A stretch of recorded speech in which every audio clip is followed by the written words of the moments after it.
สวัสดีครับทุกท่านเกิดอะไรขึ้นกับซาเล้งนะพี่น้องเอ้ยนี่นะเอาซาเล้งนะครับทำแบบนี้นะทุกท่านเนื่องจากนะทุกท่านซาเล้งของผมเนี่ยมันมีเสียงดังนะทุกท่านมีอาการก็คือเสียงดังผิดปกติ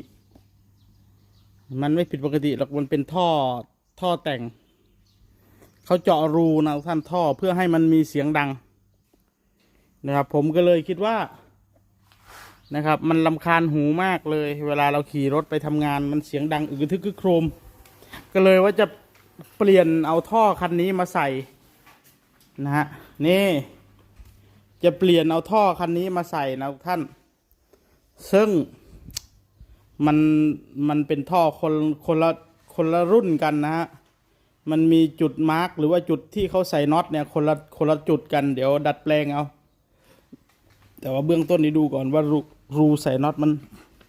เหมือนกันหรือเปล่าอ๋อรูใส่น็อตข้างในเหมือนกันแต่ว่าตรงนี้ไม่เหมือนนี่ตรงนี้ไม่เท่ากันเราต้องดัดแปลงเอาทุกท่านมันไม่เหมือนกันต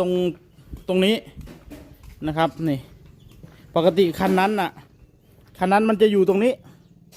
แต่นี่มันไปอยู่ตรงนี้นี่มันก็อาจจะไม่ค่อยเข้ากันเท่าไหร่นะเดี๋ยวก็ลองดัดแปลงดูก่อนว่ามันจะได้หรือเปล่านะเดี๋ยวลองเอามาเปลี่ยนดูก่อนนะทุกท่านเพราะมันรำคาญหูมากเลยเวลาเราขี่รถผมไม่เข้าใจนะวัยรุ่นทำไมเขาชอบเสียงดังนะพี่น้องเลยมันเท่ตรงไหนมันเท่หรือเปล่ามันยังไงหนวกหูไม่รู้ว่ามันหนวกหูนะผมว่าก็เลยกะว่าวันนี้ไหนๆเราก็ยังไม่ได้ไปลุยบ้านน้องกิฟต์นะฮะเราไปเตรียมไว้ก่อนวันนี้แล้วก็ไปแจ้งผู้ใหญ่บ้านไว้ส่วนพรุ่งนี้เนี่ยไปทำระบบน้ำให้กับบ้านของลุงเลื่อนนะฮะนี่นะท่านก็เดี๋ยวจะลองเปลี่ยนท่อดูนะฮะมันจะเปลี่ยนได้หรือเปล่าไม่รู้นะเสียงดังมันหนวกหูท่านเวลาขับรถคันนี้ไปเนี่ยมันเหมือนพวกรถวัยรุ่นที่เขาแต่งเสียงดังๆกันนะประมาณนั้นนะท่านก็เลยจะเปลี่ยนเอาท่อคันโน้นมาใส่เพราะว่าท่อคันโน้นมันเงียบกว่าเดี๋ยวต้องลองดูก่อนว่ามันจะเปลี่ยนได้หรือเปล่า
เปลี่ยนได้หรือเปล่าไม่รู้นะพี่น้องว่าจุดมาร์กมันไม่เท่ากันมันไม่เหมือนกันหรือไม่ก็อาจจะเอาท่ออันนี้มาอุดรูนะท่านเพราะมีรูรั่วอยู่มันมีรูรั่วอยู่2-3 จุดเขาไม่ได้รั่วหรอกเขาเจาะให้มันทะลุแล้วเพื่อให้มันเสียงดังจะลองดู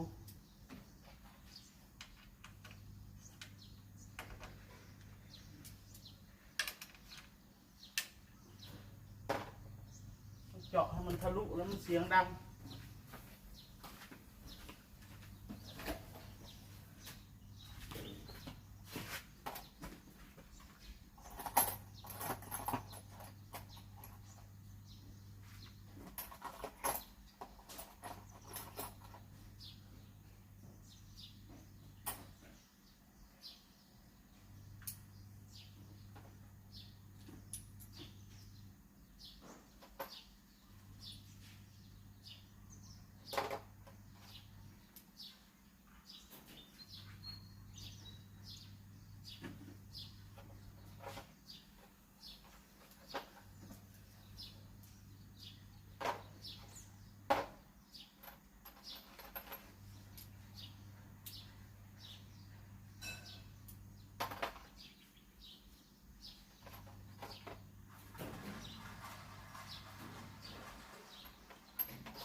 านไปก่อนนะท่าน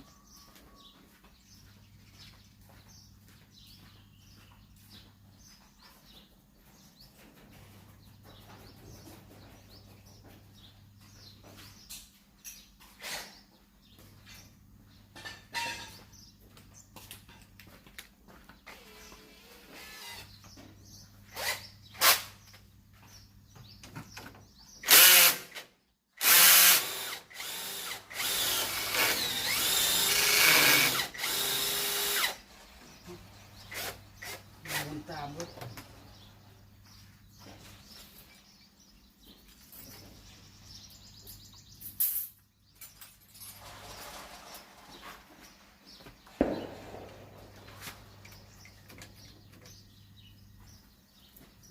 ตาม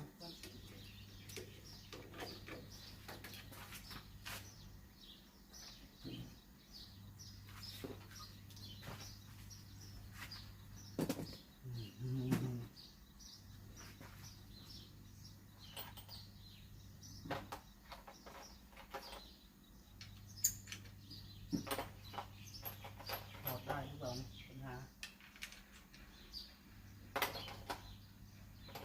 ปัญหามันอยู่เพราะว่าแต่ถอดได้หรือเปล่า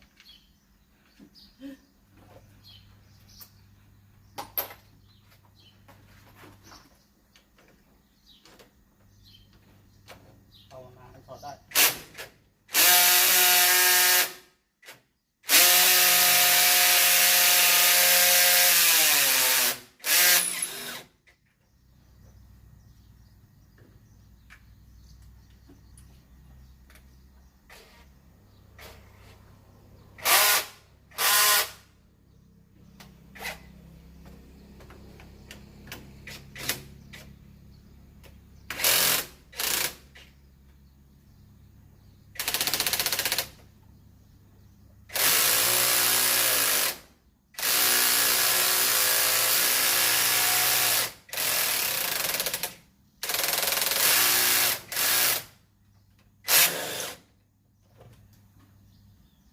ถอดยากครับท่าน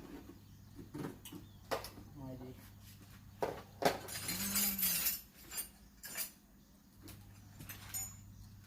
ถอดได้หรือเปล่า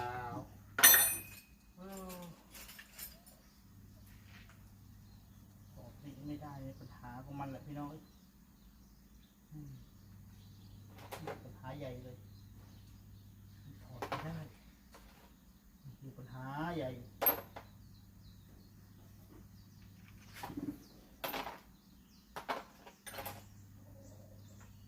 ปัญหาใหญ่สุดๆ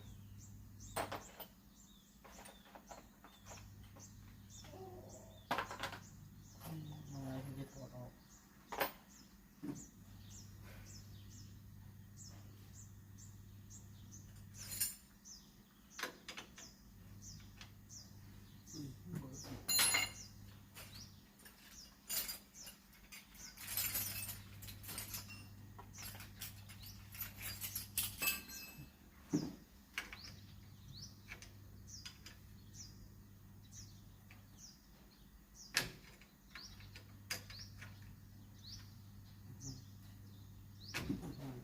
ถอดไม่ได้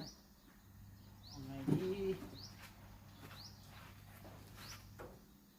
ถอดยาวเดินเนาะ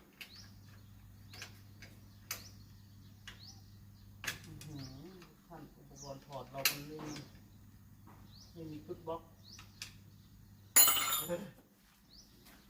เปลี่ยนก็เปลี่ยนไม่ได้พี่น้องถอดยากเอาเลยถอดแล้วทีนี้ฟุตบล็อกมันไม่มีกุญแจก็มีเท่านี้พี่น้องไอชุดบล็อกแบบนี้มันหายไปนะท่านในเบอร์12หายมันไม่มีถ้ามีนี่ก็โอเคอยู่นี่หมุนออกแก้ออกได้อยู่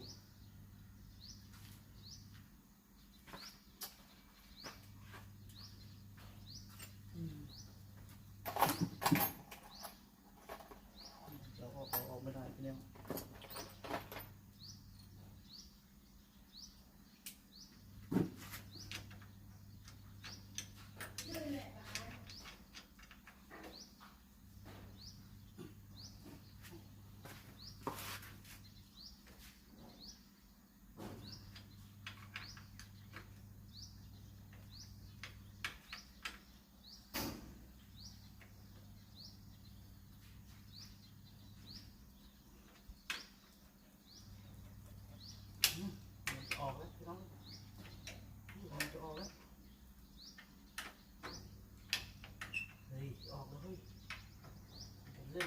ยเลย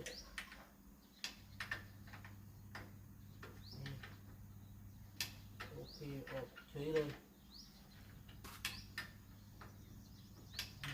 ออกแล้วพี่น้อง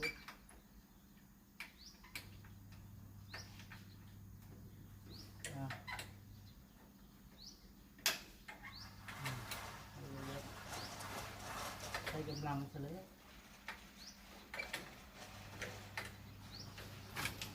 ออกแล้วออกเดือดพอดจุกไม่ออก